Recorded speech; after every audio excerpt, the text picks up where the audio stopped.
पण आता हे 2 दिवसापासून जो मुसळधार पाऊस झाला, या पावसामुळे संपूर्ण शेतामध्ये पाणी साचलं आहे आणि या पाण्यामध्ये जे आहे ते भात पीक आता सापडलेलं आहे आणि संपूर्ण भात पीक जे आहे त्याचं नष्ट होण्याच्या मार्गावर आहे।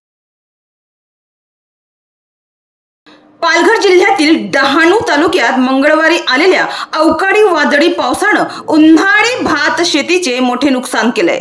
90 दिवसांच्या अथक परिश्रमानंतर शेतकऱ्यांनी उभे केलेले भात पीक कापून शेतात साठवून ठेवलेले असतानाच अचानक आलेल्या अवकाळी पावसामुळे ते भात थेट पाण्याखाली गेले।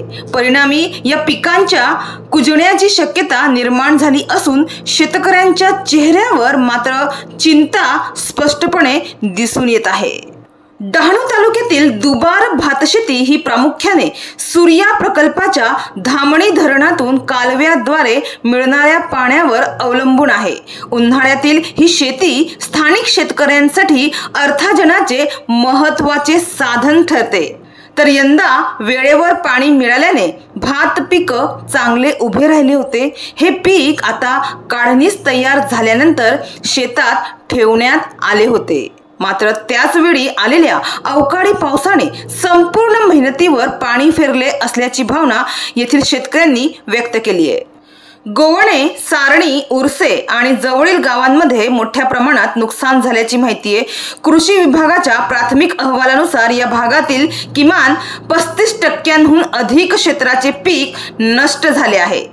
तर सध्या तालुक्यातील विविध गावांमध्ये कृषी विभागाच्या पथकांकडून नुकसानग्रस्त शेतजमिनींची पाहणी व पंचनामे सुरू आहेत। मात्र अनेक शेतकरी या आधीच आर्थिक अडचणीत असल्याने या नुकसानीमुळे त्यांच्या अडचणीत आणखी भर पडली आहे। मात्र शेती हेच उपजीविकेचे एकमेव साधन असलेल्या शेतकऱ्यांनी शासनाकडे त्वरित नुकसान भरपाई जाहीर करण्याची मागणी केली आहे। अन्यथा त्यांच्या उदरनिर्वाहाचे मोठे संकट उभे राहील अशी भीती व्यक्त केली जात आहे। निसर्गाच्या लहरीपणामुळे वारंवार नुकसान सहन करणाऱ्या शेतकऱ्यांना वेळीच मदत न मिळाल्यास ते कर्जाच्या विळख्यात अडकण्याची शक्यता नाकारता येत नाही। त्यामुळे शासनाने तातडीने पावसामुळे झालेल्या नुकसानीचा आढावा घेऊन योग्य ती आर्थिक मदत जाहीर करावी अशी मागणी शेतकरी संघटनांकडून होत आहे। डहाणूवरून कल्पेश दळवीची रिपोर्ट, विकास समाचार।